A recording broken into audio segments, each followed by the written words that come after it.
If we could do R1 million in tickets, the event used to cost 300,000 Rand to produce 15 years ago. It isn't like that anymore. Now you've got to spend 4 million Rand producing the event and you might do 4.2 million in ticket sales. The game has changed, but the risk hasn't changed. If the wind blows, your event can get cancelled. If there's a strike, your event cannot happen. And the problem is you don't get to then clean the floor and open your event the next day like a restaurant does.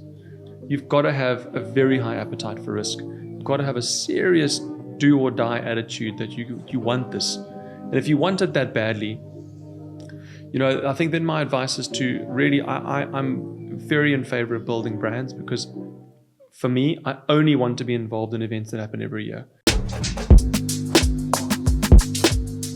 Greg Walsh isn't just in the business of events, he is in the business of unforgettable moments. As the mastermind behind G&G Productions, Greg has turned festivals, concerts and large-scale events into cultural landmarks.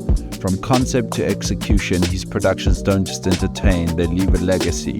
Known for pushing the creative limits and delivering world-class experiences, Greg continues to shape South Africa's entertainment scene in ways a few can match. Step inside the mind of a true industry trailblazer.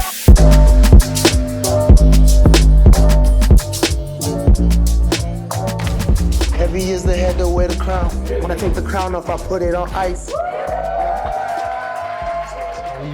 Thank you for making time. I appreciate you, bro. It's a Been pleasure, wanting my to bro. do this forever. So thank you, man. It's great to have you here in Cape Town. And so you're here for the Marble launch, you're saying? So yeah, we've got this awesome partnership with the Marble Group now on Yes. Luxurious MArbel Circus. It's just like we've built a little family, us and the Marble Group and Grid. Yes. So yeah, they're opening Marble Cape Town tonight. It's a wild undertaking. Incredible. I haven't seen it. I'm just excited. Amazing. So yeah, I'm just here to support them and just immerse myself in what they've done there. Incredible. I've been watching on Instagram, Dino's posts, and I'm just yes, it looks incredible, man. So bro, where I'd love to start with Yes. you is With a sip of coffee. Yeah, absolutely. Before we move to gin, Right before we have one of those. Yeah, 100%. So tell me, bro, if we are at some sort of dinner party at Marble tonight and someone approaches you and says, what do you do for a living? How do you articulate what you do professionally? I start with I run the Goosebumps company, because Yes. it's a nice opening. I love run the that. Goosebumps company. And that is that's the whole intention of what we've created, is to, it's if I'm delivering Goosebumps, I'm meeting purpose, because I want to give people a transcend from the ordinary, a break from the everyday. And it doesn't have to be in any one dimension. I think I grew up wanting to be the coolest music promoter, under the sun. And that's why I went so aggressively after an event like Sensation and the Space Ibiza brand, because we wanted to be the kings of electronic. And I think as I've grown up and I've had kids and I've matured, that isn't what's fueling me. I don't care to go, I don't know, it's not. I love going to an international quality music production, don't get me wrong. But it isn't the reason I get up in the day anymore. So now it's about working out what fuels me now and how can I do that and give people goosebumps. So I'm super energized still in some way, shape or form in the music space, but this world of dining and luxury and circus that we just did, that was it was doing something for me. I loved it. I loved being there, although it was hard, but had I been a guest there, I would have loved it. And then the future's about that as well. It's about finding spaces of things that I love, concepts that I can deliver that speak to who I am as a person, who the company's become, what the culture is, and that deliver goosebumps. You're really the most exciting guy at Marble, yeah, exactly. So if we are watching a documentary on your life and the business, how would you see that documentary open? Maybe paint some early context of your life, parents, for us. I would imagine it would start somewhere there, but feel free to start anywhere else. I feel like to hook the audience, it would open with the catastrophic fall. That 2020,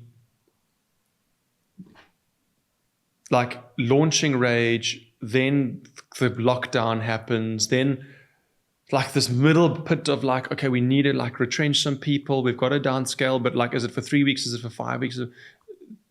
Quite rapidly into, oh no, we need to shut this thing down almost, all the way down to 7 people by the end of that year. And it would be quite a quick transition in the documentary right into then, okay, you then are allowed to organize Rage and you deliver the biggest super spreader on earth by how it was portrayed in the media. And then the further catastrophic fall of Greg after that, because then it was depression and I didn't know who I was, and it was then retrenchment all the way down to 3 people and the dissolving of whatever business partners I had. Everyone sold out or left or said, I'm out of here. It was down to nothing. I feel like that would be the start. And then we could rewind to the beginning and tell the story. That's powerful. So take me to the beginning. Yeah. Life is serendipitous. You go where you're bumped. I didn't have a major calling to be in the party industry. I arrived in Cape Town as a student. I was a little bit entrepreneurial already. I had organized when I was in, I guess they call it grade 11 now.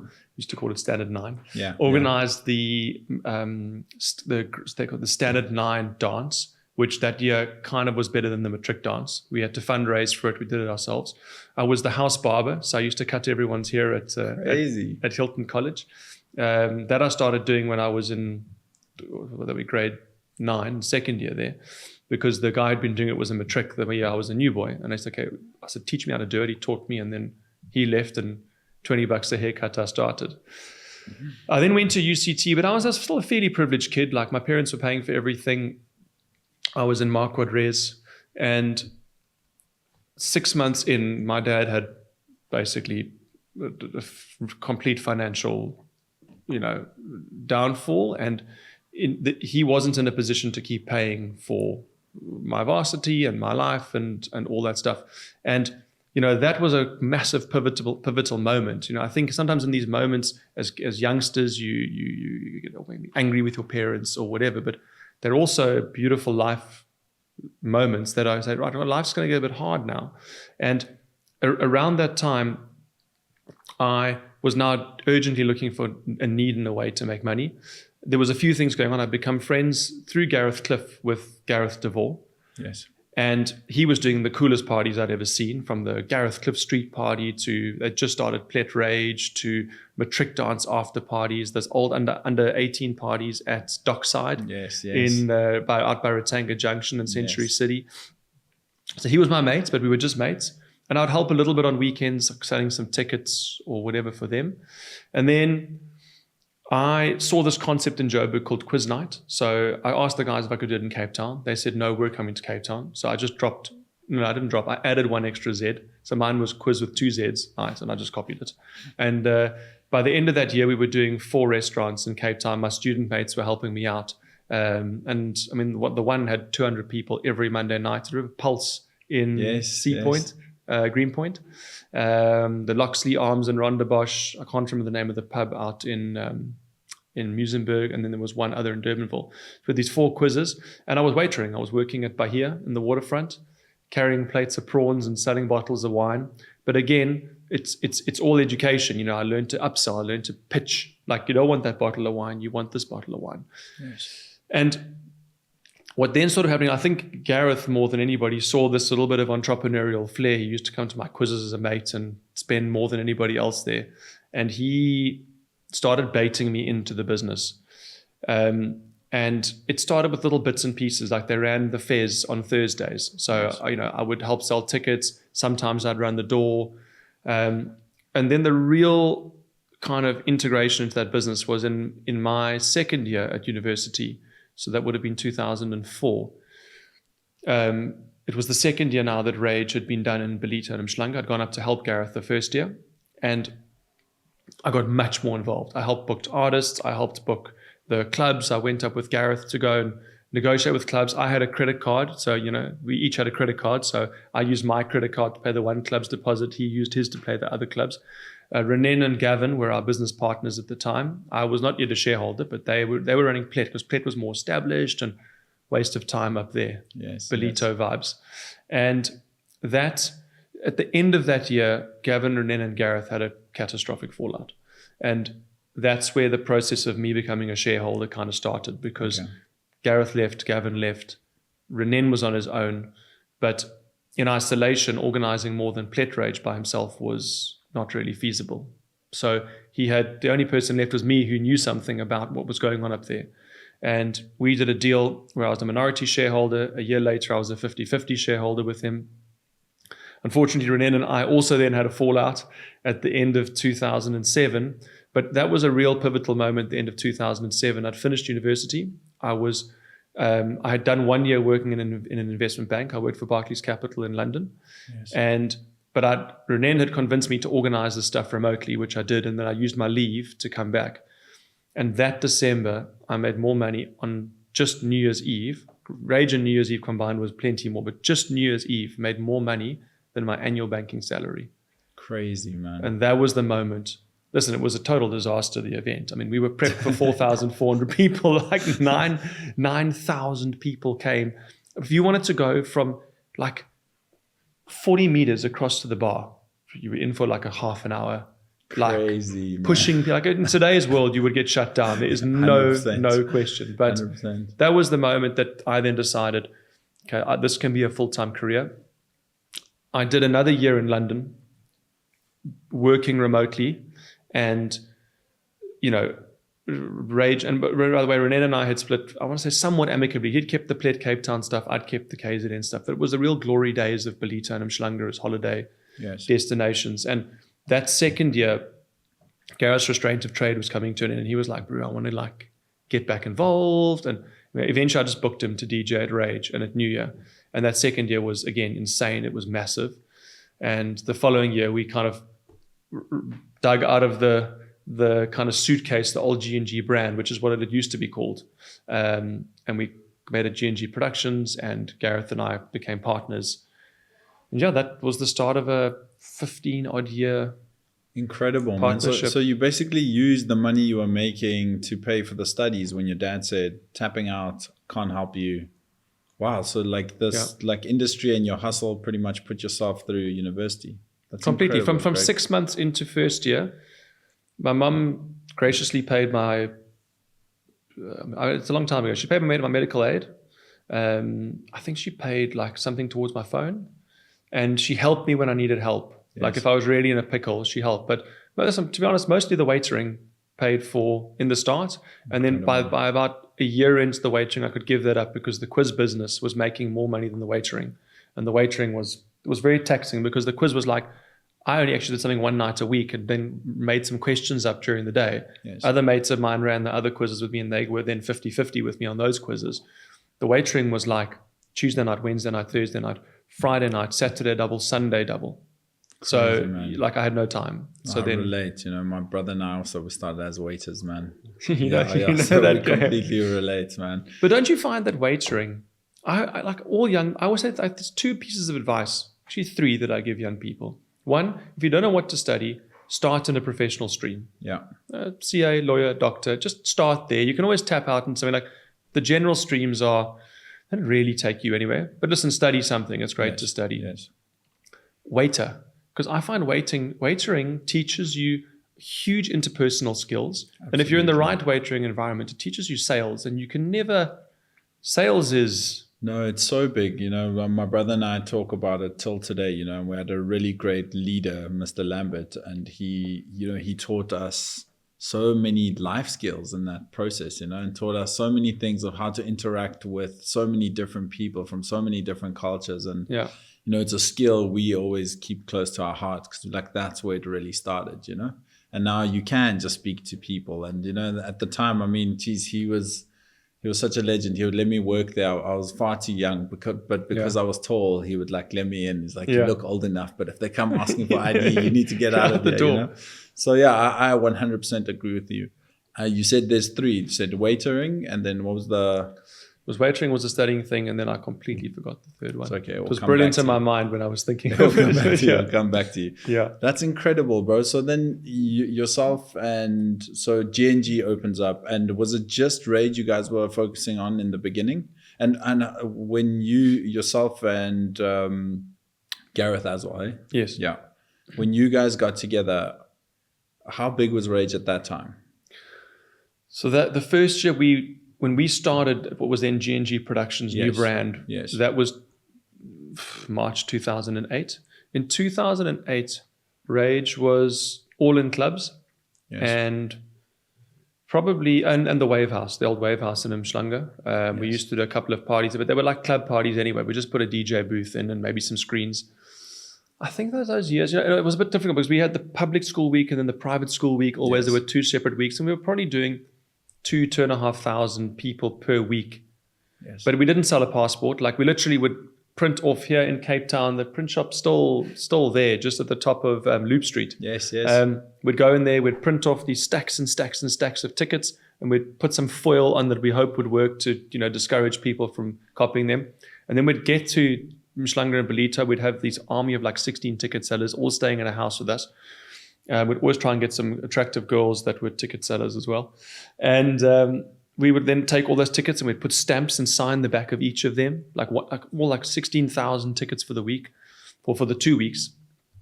But Rage was not it was a small business. It was a small business, and I don't think we knew what we wanted to go into, but we knew it was definitely Rage. It was the Ballito New Year's Eve street party, which was starting to gain momentum. I think 2008 was the first year we got 5FM on board.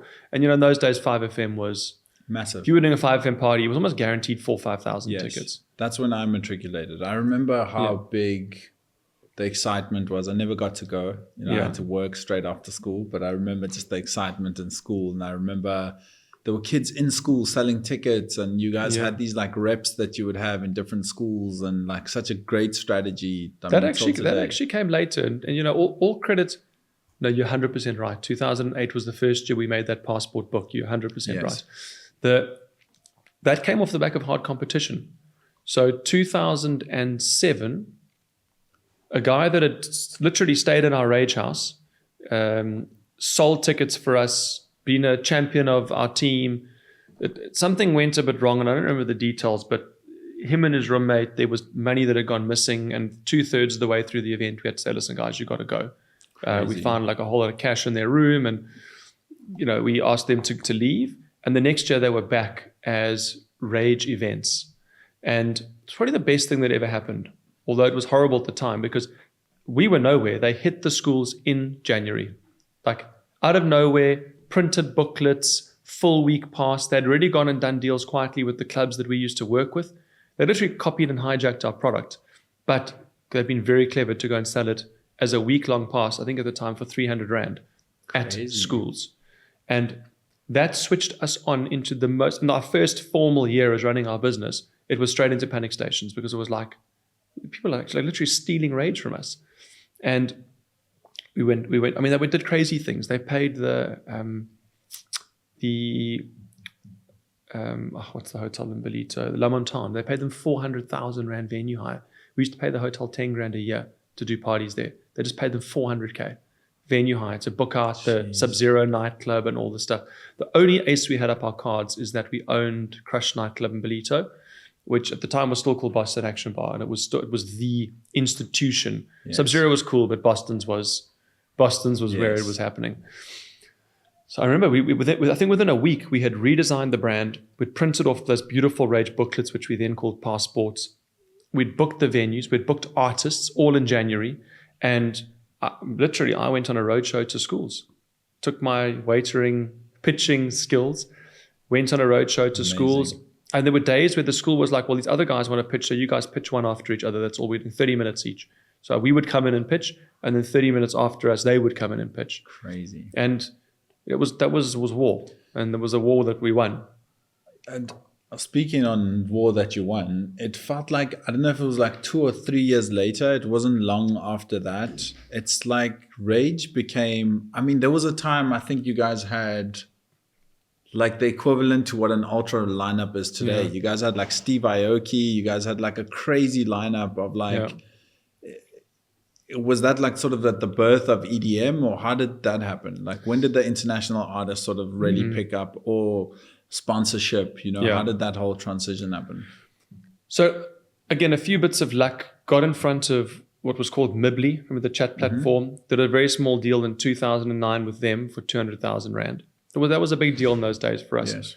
Off the back of that, people went to BlackBerry, and BlackBerry was about to go on this like, they were nowhere, and they went to 88% market share in our market over 3 years. Crazy. And some proper mavericks were at BlackBerry, and we met them. They got involved that same 2009 for 500 grand. So now we had proper money.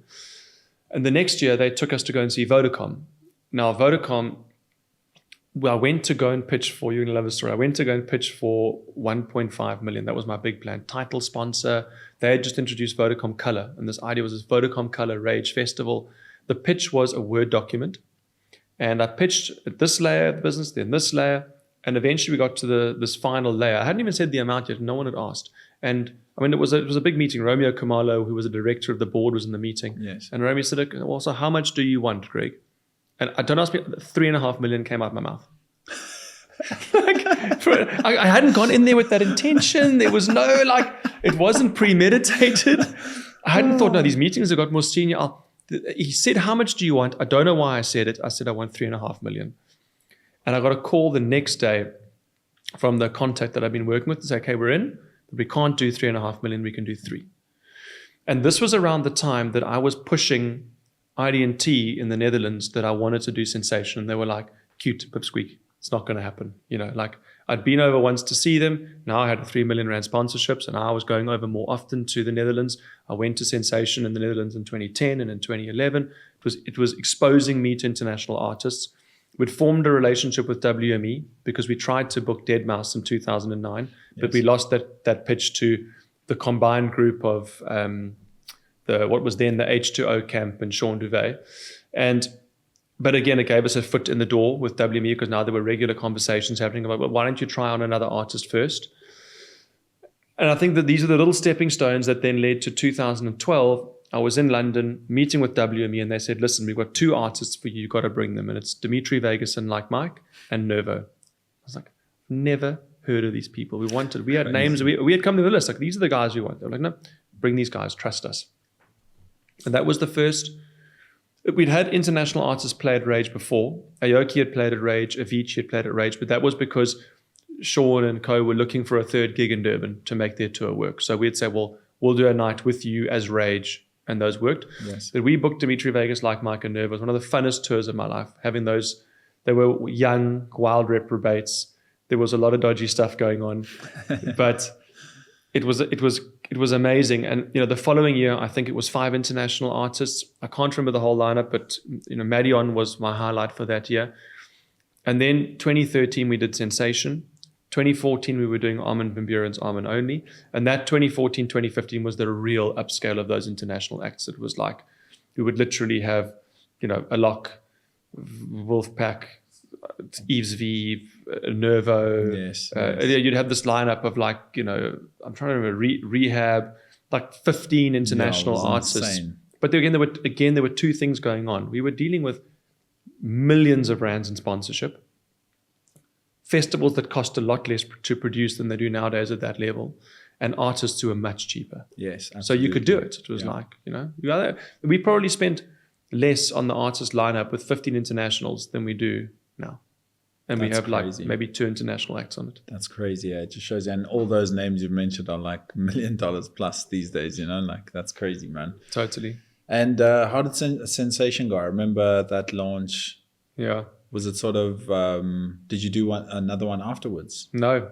It killed itself. Okay. So you did it at the Dome, if I'm not mistaken. Dome. Yeah. It was wild. I mean, firstly, it took 5 years to get ID&T to agree to it. I think I did 15 trips to the Netherlands.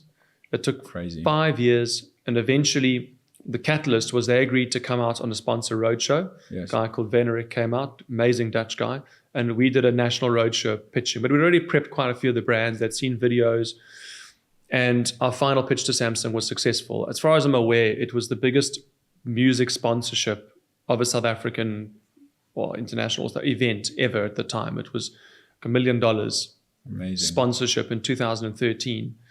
And that was the bit that then, now we had a go decision, and we got Heineken Group on Red Bull, and I think BAT with the other brands. Yes.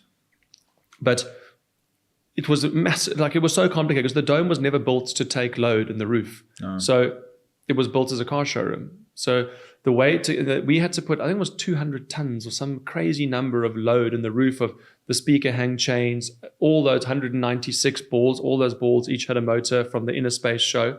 Crazy. And we had to put 3.5 kilometers of steel cable in that roof to take this load goes with an engineer over to that point and whatever. But the thing was, the Sensation was unbelievably successful, and its own Achilles heel. it was unbelievably successful that the story worked. South Africans bought it. We sold out 17,000 tickets, which was, I don't even know what we expected. It was, either way, it was a wild risk. But I'll tell you the financial story, but the reason it didn't come back was the music. Yes.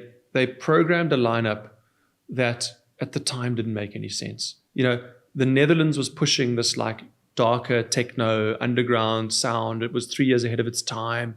And the founder, Duncan, of ID&T was dead set on that is the sound of sensation. And the South African event was the first guinea pig. Crazy. Because you had the Dutch event in July. They were still semi-commercial. They had 1 or 2 commercial DJs.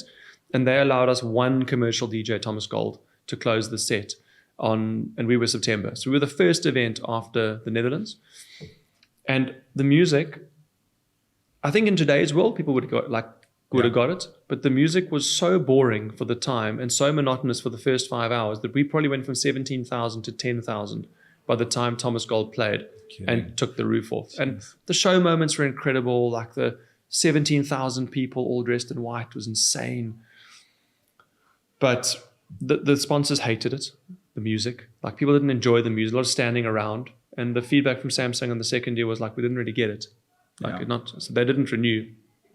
And no other brand was going to come in at that ticket. And the problem with Sensation is it cost 22 million rand back then to produce. And a sold out show was like 11 million rand in ticket revenues. And the other hard lesson that we had there, this is the entrepreneurial journey, is you learn about risk mitigation with every fail you make, is we had that $1 million that we'd raised was raised at a time that the euro was 9 rand 80 to the euro. We owed the Sensation ID&T team close on 750,000 euros in license fees, shipping costs, production fees, artists that they'd booked directly for us. So it was like 750,000 euro liability. And I don't want to shame Samsung on a podcast, but they paid us late. And by late, they paid us really late, contractually months late. And what we had done is the contract with Samsung had been fixed in rand. So $1 million, but then fixed in rand. Oh. And the rand, from the time that they were meant to pay us till the time that they did pay us, and we could then settle the Dutch guys, the rand went from 9.85 to 15.50 in 3 months. So you take 5 rand to the euro on €250,000 and you realize we lost 4 million rand in 3 months on exchange rate. And that effectively wiped out. It was actually going to be a really profitable show, but that nuked. So we'd done all this work over 5 years. Incredible show, but the music wasn't quite right. Then it had barely broken even.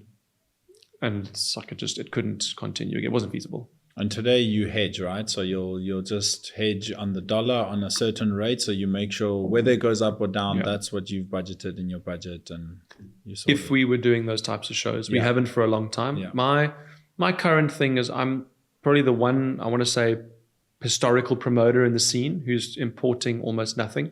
Yeah. I want to turn the model around now. Yes. I want to put South Africa on the map.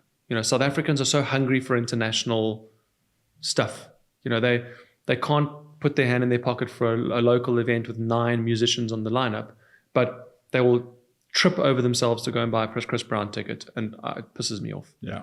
It's, to me, no discredit to people who are importing content. We will always have loads of international content coming to South Africa. I'm not even looking at the moment. We are looking to create South African, homegrown, incredible pieces of content produced by South Africans with South African talent, and then to look at long term, can we export those products? I love that. Give me 1 second, bro. Cool. Can I check this out? You can.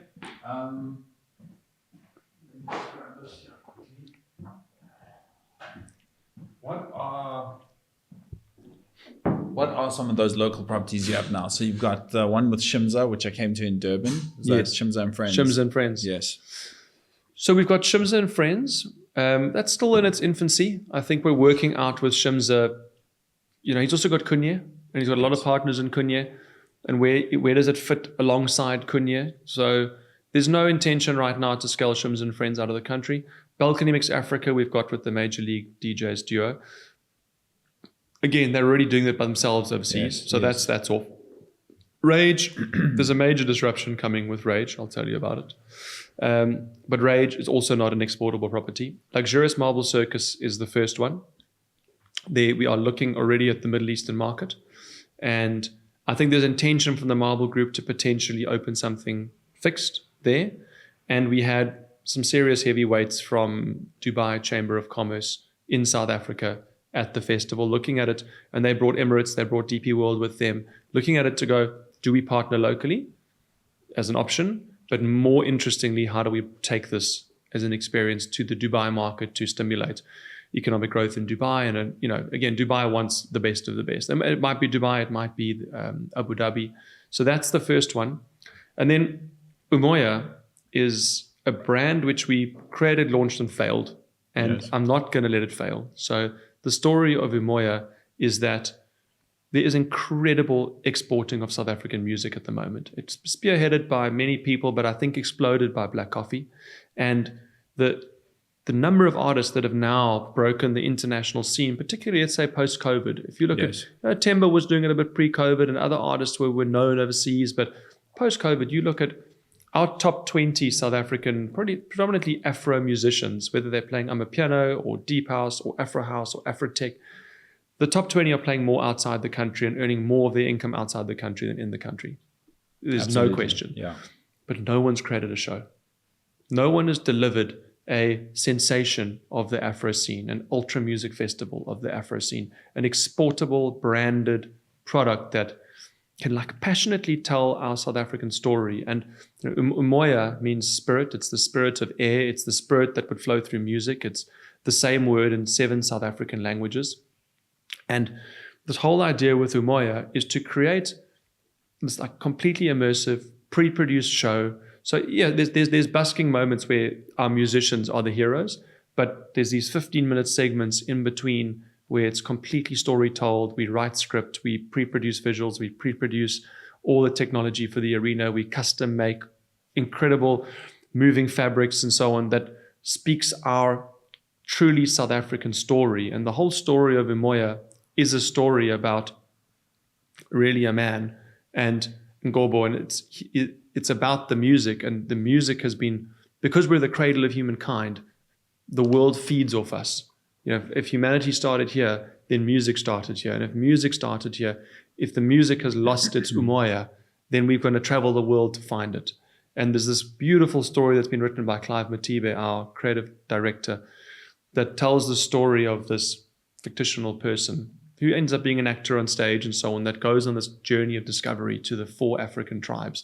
And each journey, there's the Mzansi water tribe and the Mlilo fire tribe, and each journey is a show moment, and it's either baked in water or it's baked in fire, but it's EDM, it's electronic, it's not EDM, it's Afro, it's massive indoor arena, big production show, and we are aggressively at the moment repitching Umoya. We launched it. Maybe I went a bit big, but I can't help myself sometimes. I remember that Sunbet launch. I was like, we bombed 2 million rand into a launch party. Crazy. We pissed off the Sunbet Arena. Sorry, guys, because the show never then happened. But I stand behind the product that's created, because the idea is it can be anything from Umoya, 2,000 people in a club, because the show can still happen with elements, yes, all the way up to an Umoya festival with 35,000 people somewhere in London, and the story is 2 very important pieces. It's an all South African cast. So all the performers, all the dancers, we will have 1 guest DJ slot who could not be South African. That is the only non-South African on the show. And the international promoters we would then work with have to bring, you get your rider, this world, you get a hospitality rider, a technical rider, a personnel rider. It's not onerous. The sensation was incredible, but it was onerous. You had to bring 60 people, 20.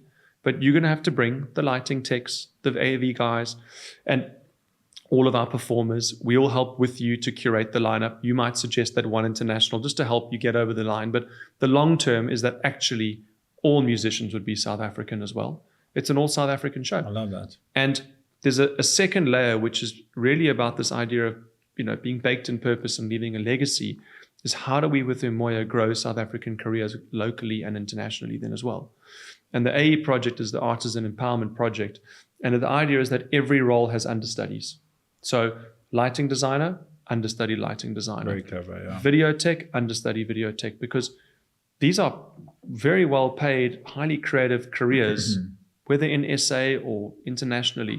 And it'll be part of the requirement on international promoters that when you bring the rider of who's coming, it includes all those people. It might be 8 of the 20 crew are part of the AE project. They've come out of a disadvantaged background, but they're talented, they're aspiring, they want a career in the arts. And this is our platform then to grow those careers. And the dream is each Umoya is a new theme. So the first one is Siakala, which is like we start.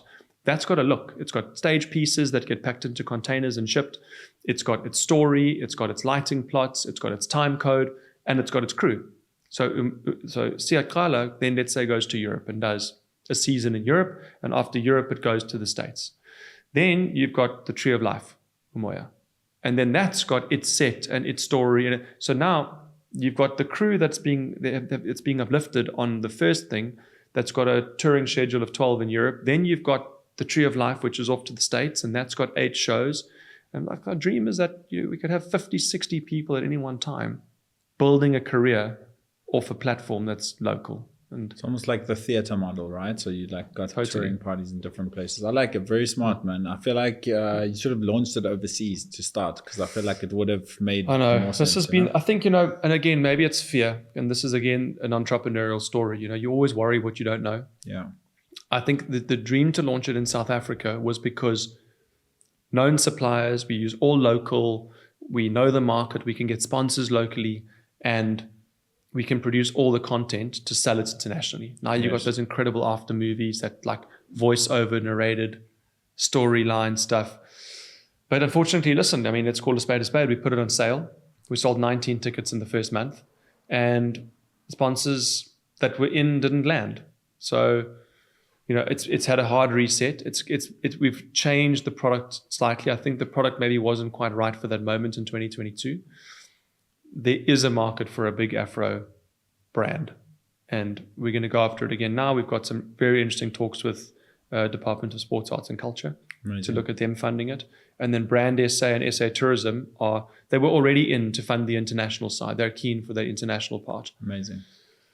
But yeah, we got to, I'm talking to you about it today. It's intentional to talk about it because I've got to make it happen now. 100%.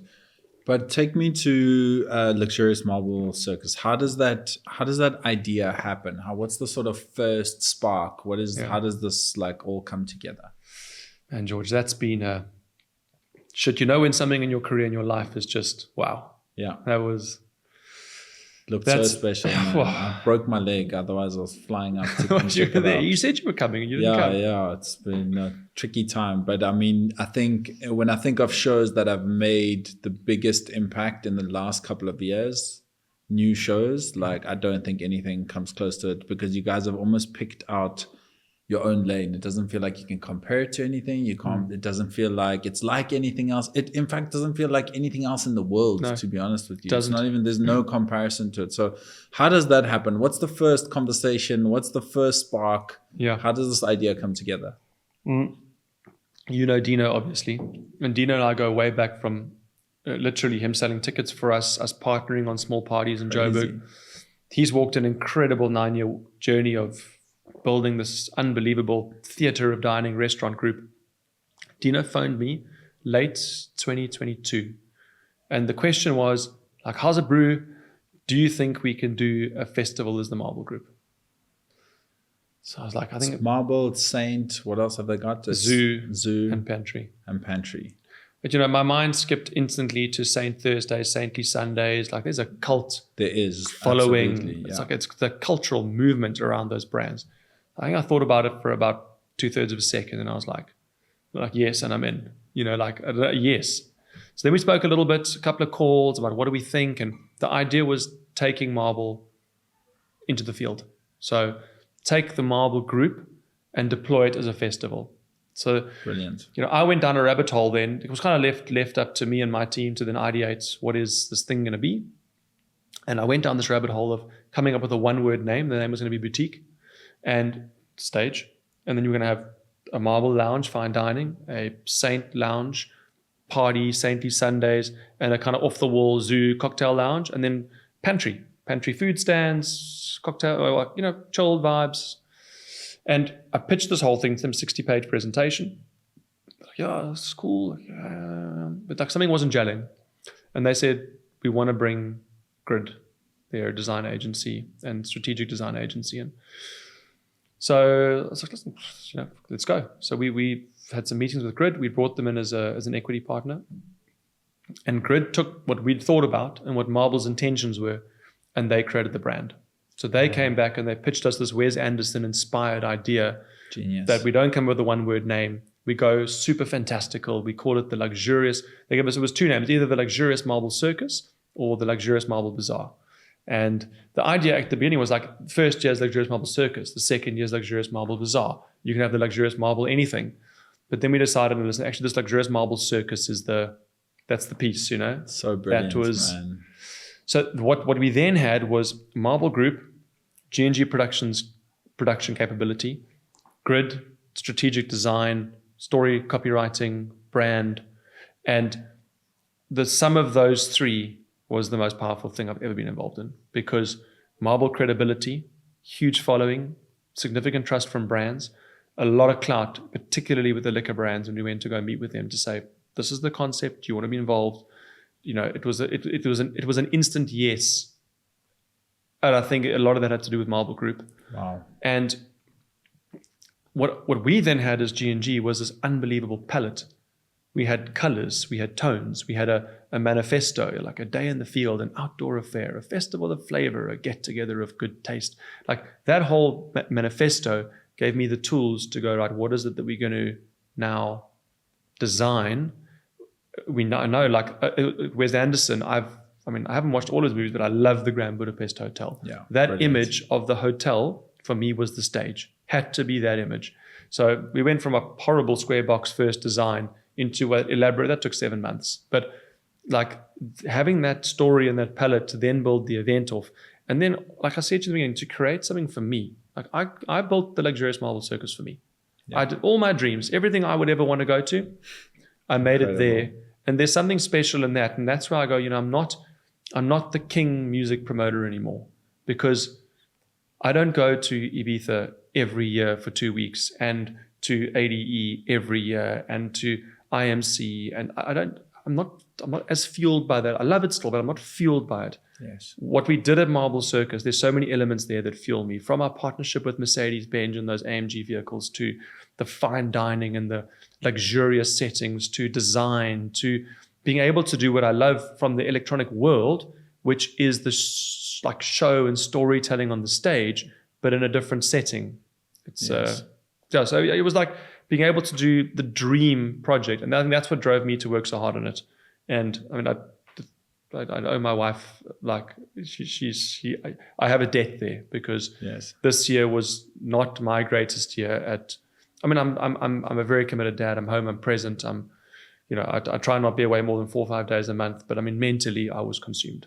I was like, this event.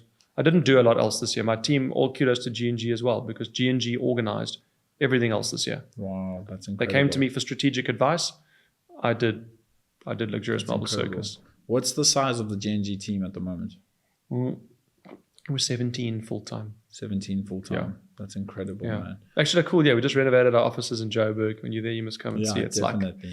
It's grown up G&G now. Before it was like quite childish, very colorful office. Now it's like, it's dark, it's austere, it's a big light box that says the Goosebumps Company. I love that. Are you guys still doing a lot of, like I remember back in the day, you'd do a lot for Samsung as well, and brands and activating, and do you do any of that still? Zero. Wow. So we actually got invited to a Samsung pitch day before yesterday. I didn't even read the brief, just wrote back and said, no, thank you. We've been burnt by brands in the past, and I don't want to mention a brand's name, because I think we built a very big festival for a brand, a very big festival. And it again was a huge passion project. We built it on the understanding that we took the financial risk. So they paid a fixed sponsorship fee, and we took the full financial risk on the festival. And it was successful beyond all of our wildest dreams. The first year had 17,000 people. The initial goal was to try and beat one of their overseas events with 5,000. And the deal was that if we organized the festival for them, at our risk, we're basically a partner. We don't own the brand because the brand was their name, but we have the automatic right to keep doing it. And that held true for 2019. And in 2019, they hadn't paid us a month before the event. And it was 16 million rand was the sum of the parts of what they owed between all of the branded elements. There was the sponsorship portion, but then we also acted almost as agency on a lot of the other elements for them. Yes. And we couldn't actually float it anymore. And crazy. It's your client. You don't want to be dumping on your client. So eventually I said, no, you need to go and meet with procurement. Yes. So I went and sat with their procurement. And procurement said, we'll pay you, but this one line in the agreement has to go. This automatic right to keep doing it. I said, but that's the whole foundation of we took financial risk for you. Like, but globally in our business, that doesn't exist in any contract. Can't happen. Yeah. Stupid. I should have said, here's my lawyer, pay us, and here's my lawyer, and we're going to sue you because you owe us the money and the festival's in a month. Or we should have just downed tools and said, good luck, and then sued.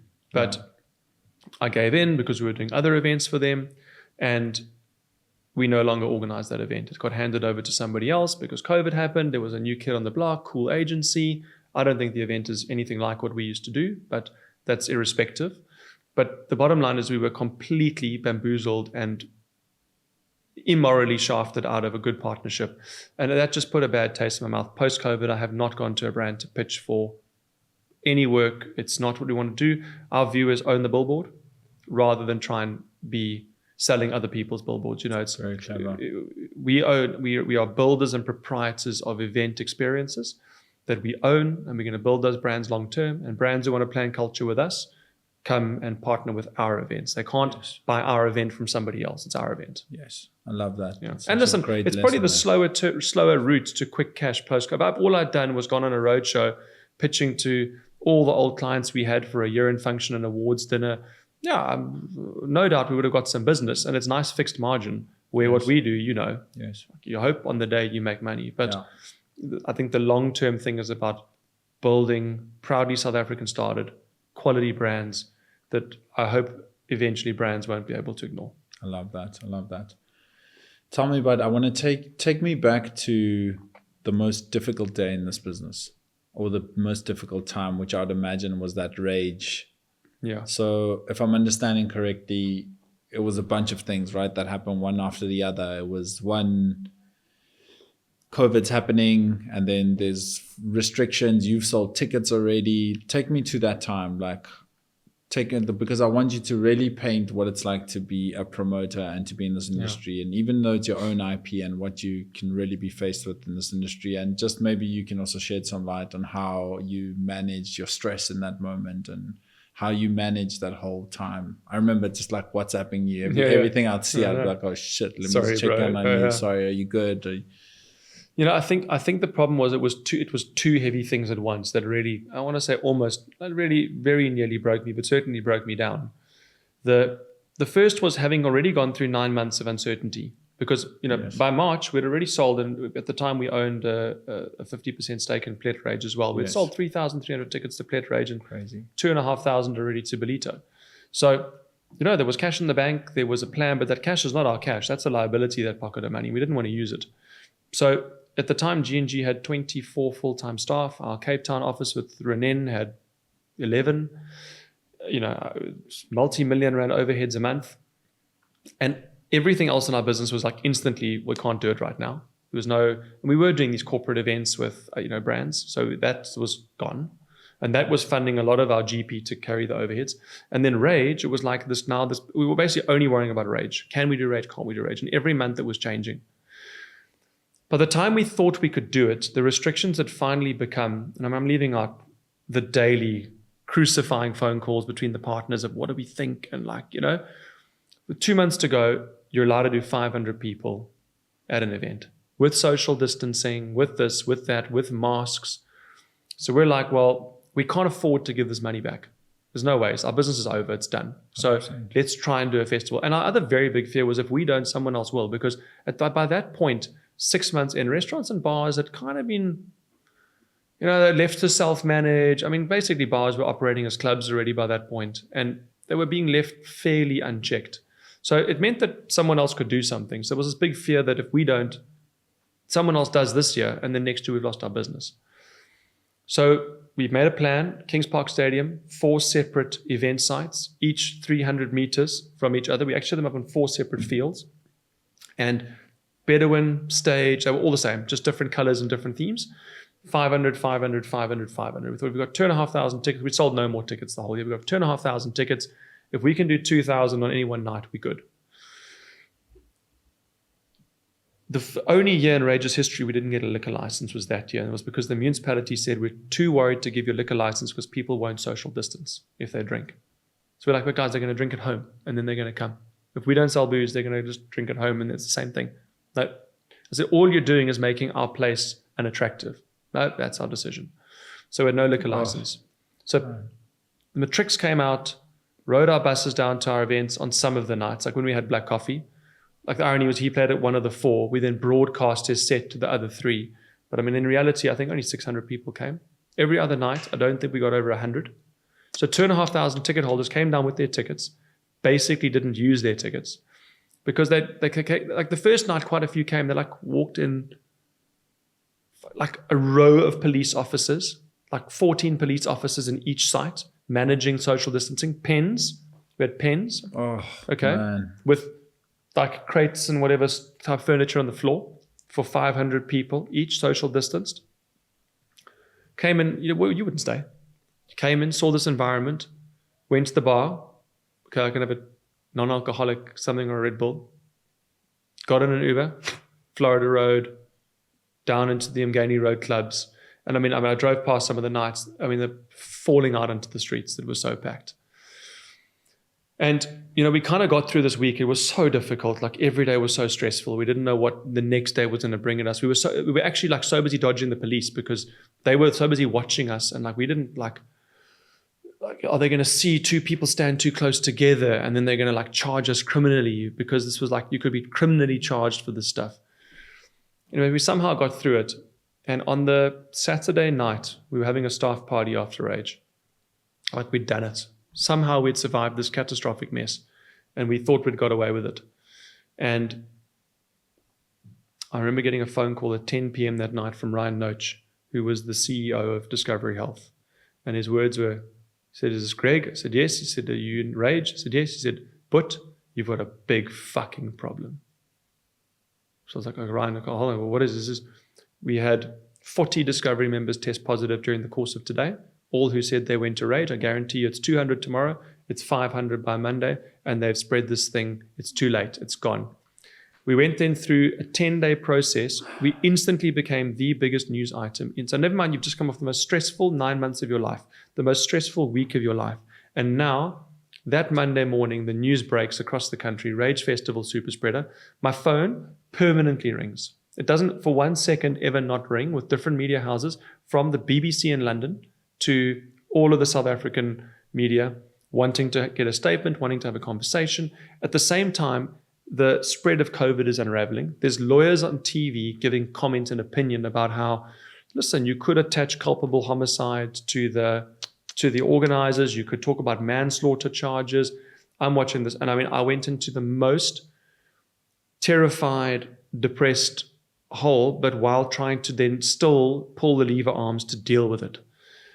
And that was 6 weeks. Every single day, we lived in an apartment in PE at the time.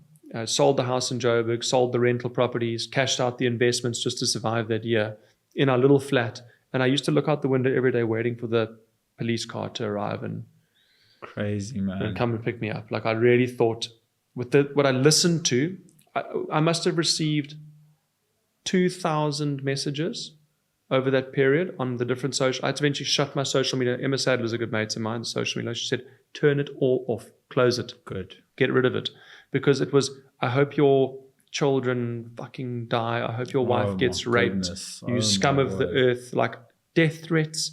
I obviously eventually stopped answering my phone, stopped replying to anything. I would deal on email with One Eye Jack, who were amazing at the time, our PR agency. I would deal every single day. I'd phone Ulrich Roux, top criminal lawyer in Joburg, mate of mine, because he could help me understand legally where am I sitting. I would phone every day Emma Sadler on the social media law side, every day my friend Rob Foden, because he's an advocate at the High Court, and Gareth Cliff because he was just a trusted mate who would give me sense. And all four of them every day said the same thing: stop worrying about it. No one can attach a murder to you. It's not your fault. It's not like you acted within the law. You did your best. And look, eventually after 6 weeks, it did simmer and it settled. And some of the best advice I got was through a friend of a friend who'd been at Spur when Spur had that big racist scandal about a TV commercial they produced.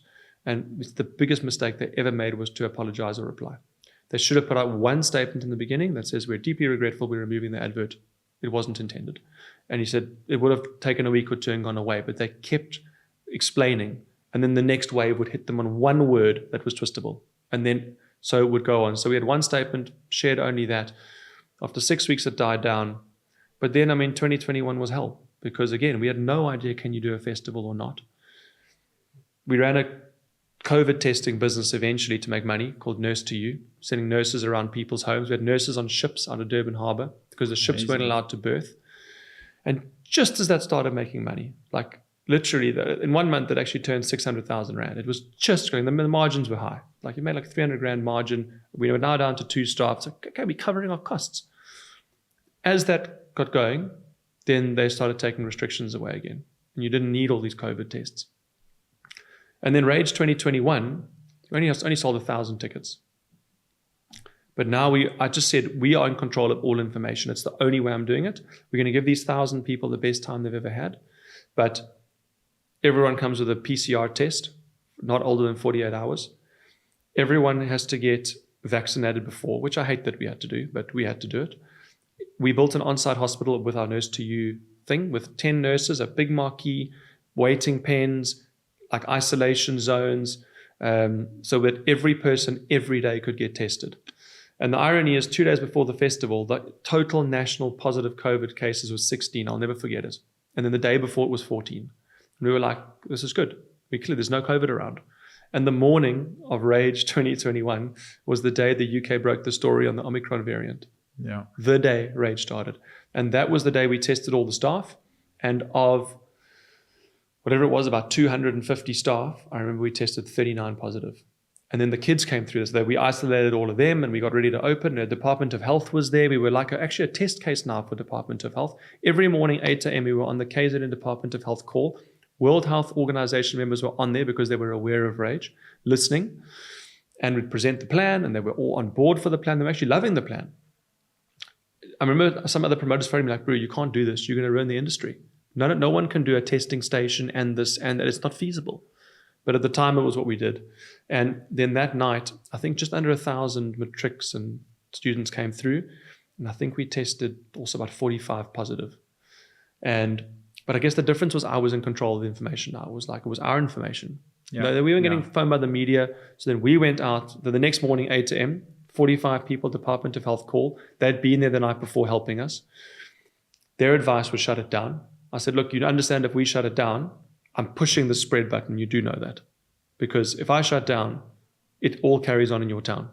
And they said, we're aware of that, but you have tried so hard and we think it's in your interests to shut down, to protect yourself. Because you can't say that you gave anyone COVID. But tomorrow, when you open these gates again, knowing you tested positives yesterday, you can't anymore say that you didn't know. Now it's on you. And that advice sat with me. A call ended at 9 a.m. 9:15, I made the decision. We went out with a statement to say, this is what's happened. This is our data. This is tested positive. It's no longer feasible to continue. Together with the Department of Health, we're shutting it down. And that was a little bit of a pivotal moment for me, I guess, personally, because then the overwhelming response was positive.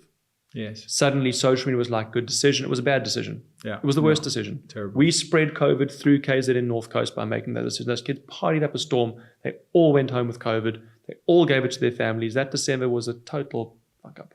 Like, no one could go to Plet, no one could go to Mauritius because it's COVID. Everyone had COVID.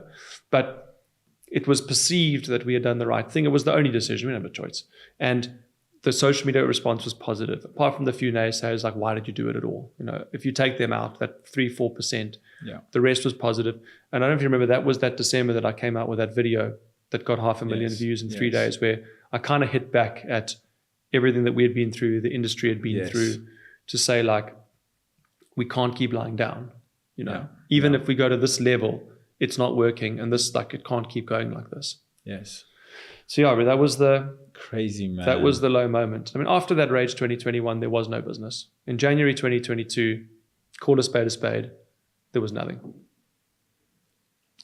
And from there, how did it did you have to build it up again slowly? So I think we wanted to do Rage again. We couldn't launch ticket sales. We couldn't promote anything. But in that June of 2022, all restrictions got lifted. So then we said, we've got to give it another go. I still had three people, Marina, Brendan, and Zander, who had stayed all the way through this on half salaries and no salaries. And we'd I hadn't taken a cent out the business. I'd put money in over 2.5 years. Crazy, man. And we decided to do Rage again. Ashley reached out and said he wanted to do something. So we planned the first Shims and Friends in Durban in 2022. We had an idea that if we could do Rage, could we maybe do a summer festival in Ballito? So that was Ballito Big Week was formed. And like 2022 was by no means a great shakes year for financially, but we did some events again. Rage kind of grew back that first time to 2,500 people. So there was enough credibility left in that brand that it stood for something. And I met Raise Corp that year, who have now become a minority partner in our business. Okay. Incredible. Alon Reyes and Colin Kapolushnik. They're all about inspiring and growing entrepreneurs. And I just loved what they had to offer, which was to help me rebuild, not just the business, but like. And that's me. like an investment in the business and to help sort of cash flow and incredible. So it wasn't so much about money. Like, I don't think I ever did the deal for money. There was money. Yes. The money got injected into the business, and it definitely helped with a few bits. Yes. It helped us launch Umoya, which we didn't do. Yeah. But what they offer is not just financial investment. It is, we have a quarterly meetup for a full day with all of the entrepreneurs they've invested in, where we get guest speakers and training. Amazing. They've got a process and a methodology and technology called Flow Code, which is a strategic tool to grow your business. It's strategic thinking. It's questions to answer. It's how to set your 5-year targets. It's how to set your 3-year, your 1-year, and your monthly. Brilliant. It's how to do what we call KPIs in the industry. We call them ISPs. It's how to have your weekly meeting, how to have your monthly meeting, how to have your board meeting. It's a template board pack. It's the full toolkit that they've developed to go. Amazing. You will always hit a ceiling as an entrepreneur if you don't understand how to scale, how to build a team, how to create pockets of accountability, how to lead culture. Yes. And that's what they offer. And Incredible. That's what I was attracted to more than the money. And that is really the learning, certainly over the first 18 months, like I felt like I was on an MBA. Wow. Incredible. And just the high sort of level that they operate at, just especially in this industry, I'm sure just like opened your mind out. I guarantee you that G&G is the most process-driven company in our industry. I know for a fact, because I've been in this industry 22 years. Businesses in our industry typically operate quite a lot of emotion and egos, and G&G's got zero of that. We've got emotion, we've got passion for what we do, but we've got a very clear set of values, a very clearly baked culture, a very clear purpose, and everything is structured. We have weekly meetings on exactly the same days. We have departmental heads and departmental meetings. We have a board meeting every quarter with a 150-page board pack. We have an event pack for every single event. It's like our Luxurious MArbel Circus event pack is 900 slides. Crazy. It's every single thing. But then that document filters into all the brand reports. So when we do a partnership agreement, the day we sign, we start the post-event report. So like, Investex was 750 slides, but it wasn't. It sounds like, how did you build a 750 slide? Well, over 7 months. Yes. It was every day. As we discussed the purpose initiative, that all got pasted into that presentation. As the designs for an element came in, copy and paste in the presentation. So by the time we got to the post-event report, you have to start building post-event report docs and trying to remember. It's the most comprehensive, even for the liquor brands and our other partners, 300, 350 slides. Incredible. There's your report. 2 days after the festival, it's done. Let's talk about renewal. All the data's in there. Incredible, man. I love that. So 2 more questions, bud, before we wrap up.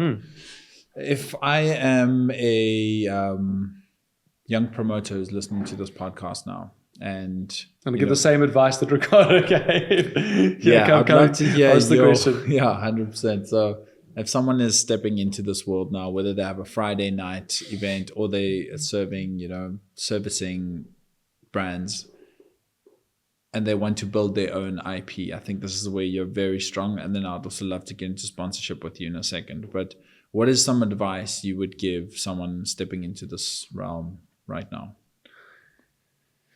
I think honestly, a little bit like Ricardo, I would say don't unless you absolutely have to. And the only reason I say don't is my genuine belief is, and it wasn't like this when we started. You'll remember, if we could do R1 million in tickets, the event used to cost 300,000 Rand to produce 15 years ago. It isn't like that anymore. Now you've got to spend 4 million Rand producing the event, and you might do 4.2 million in ticket sales. The game has changed, but the risk hasn't changed. If the wind blows, your event can get cancelled. If there's a strike, your event cannot happen. And the problem is you don't get to then clean the floor and open your event the next day like a restaurant does. So I just say come in very calculated, because you've got to have a very high appetite for risk. You've got to have a certain chromosome. You've got to have a serious do or die attitude that you want this. And if you want it that badly, I think then my advice is to really, I'm very in favor of building brands, because for me, I only want to be involved in events that happen every year. To do, you'll even know this, there's a lot of hard work, like your comedy tour with Trevor Noah. It's 2 years of hard work. I think you've got longevity because of your partnership with him. But for you to have done that once, you need a team, you need resources. And now if that doesn't happen next year, what are you really building? I want to build a long-term sustainable business that has got legacy, that can look after me, look after my family. Maybe one day it's for sale. That's not in the current plan, but it can create legacy for the people that grow in it. So to me, the only way to achieve that is if you look at what's happening in the Superstruct, Live Nation, Tomorrowland Worlds, ID&Ts. They bought brands that recur. So I would go after, even if you start small, it's a supper club and it's once a month on a Friday. I love that. Brand it, invest the time in it, make stationery materials that feel like it, tell its story, write its story, make a brand, because that brand might start as a supper club on a Friday night and it might end up as a festival of 3,000 people. It might end up as, who knows, a corporate might buy into it for a 3-year period to do it for their staff. Whatever might come of it, but you own it. So I think that's the first thing. I think ignore the bullshit in our industry. I think there's some heavy egos out there. The bark's bigger than the bite. Don't worry about them. Do you? That's powerful, man. I love that. That's really, really strong advice. Yeah. What comes next for you, bro? Have you got some new ideas that you're busy building as well, outside of all the stuff that you mentioned? So I think would you like to see the business, let's say, in the next 5 I think years? Luxurious MArbel Circus and the relationship with the Marble Group is and Grid is a big part of the next 5 years. Amazing. The Marble Circus is going to get scaled. We haven't all decided how it gets scaled. It'll certainly be scaled next year for the 11th and 12th of October in Joburg, tastefully. If we did 4,000 a day this year, 5,500 a day next year, by building out more spaces to dine people, entertain people. We want to really elevate, not that it wasn't an elevated experience, we want to elevate. There's talk of bringing Marble Circus to Cape Town. Let's go. But that's a hard choice. It's like, Tomorrowland doesn't do Tomorrowland in Boom and in Bruges. Yes. They do it once a year in Europe. Yeah. Okay, they do Tomorrowland Winter as well. But otherwise, it's once a year in Europe. They'll go and do it in South America, maybe. Yes. But the thing about it feels like the main show can travel, Like, I feel like the audience you've pulled has no problem buying a flight to Cape Town. No, exactly, yeah. So I think that's what's incredible. We're October every year, Joburg. We're talking about Q1 2026 Cape Town. That would then become an annual. Wow. We're talking about the Middle East with the Marble Circus, and we're talking about spin-offs. We're looking at a family concept that would run Christmas, New Year period with the Marble Group. Wow. And then there's Umoya. Umoya is a piece of intention that I want to launch in 2025. So I'm investing a lot of energy at the moment. Actually working for 2 hours this morning in bed on the pitch materials we need for the Mzansi Gold Economy, Department of Sports, Arts and Culture. Yes. That's the one thing. Rage is about to go through its biggest ever disruption. Amazing. I'm nervous to talk about it because this will come out after the date in which it's. I'm going to tell you off air what I'm doing with Rage. But Rage is about to go through its biggest disruption in its 22-year history because it now needs it. It's time. It needs something fresh and something incredible. And we've landed on something. It's a crazy risk, but I'm going with it. And then I don't know, Georgie. Maybe we do something. I'm so open to working with great people because I just look at what's happened with the Marble Group. 2 years ago, it didn't exist. And look at what is there now. So and powerful. That's owned. It's ours. So that's last question, bro. Tell me when you take your sort of crown and put it on ice, when you're not running the companies, when you're not involved in this, how do you decompress and how do you find that balance between this mayhem and is it straight after show you put your phones off? What's your process? To be honest, it's a big point of personal growth is to switch off because I don't.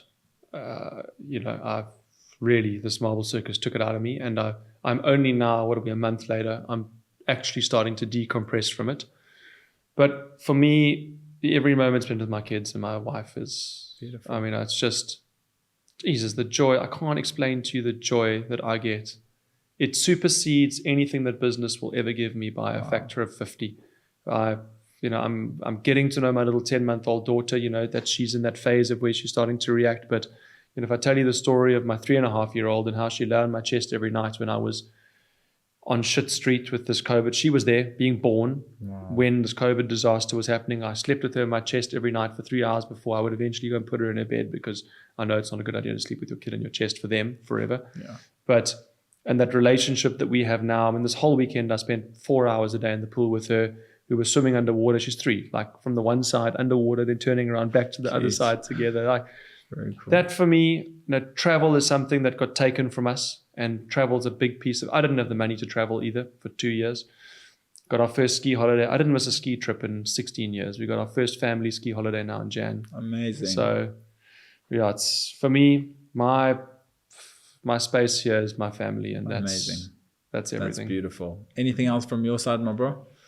Thank you so much. Thank you for doing this. Absolutely, thank you for having man. me. It's brave to put a voice out like this, and it's necessary, and I've loved being here. Absolutely, man. From my side, brother, I just want to say you're an absolute legend in this industry. When I stepped in to run the festival, before the first festival that happened, I don't even know if you remember, you came out to Cape Town, you took me out for a dinner and you were like, let's get to know each other. You're stepping into something pretty crazy. Yeah. Please feel free to always pick up the phone. So I really appreciate you. So you were in that sort of inception of me even stepping into the business. And you've always been someone I can just pick up the phone call and be like, bro, bit stuck here. Any suggestions? So I appreciate you. Everything you've gone through, I think is for a reason. I think everything you're busy with, especially Luxurious MArbel Circus, I think is going to be a global play. I think that's really, you guys have created something special. And it's very rarely you see people come together and work so effortlessly. I don't doubt those stuff that happens behind the scenes, but it feels like you all understand where your strengths lie. It's like this match made in heaven. So I really, really wish you guys the absolute best. And thank you so much, my brother. Thank you for always making time. I appreciate you, bro. That was beautiful, bro. I think you're gonna inspire so many people, bro. Thank you. Thank you, bro. That was incredible, bro. Cool.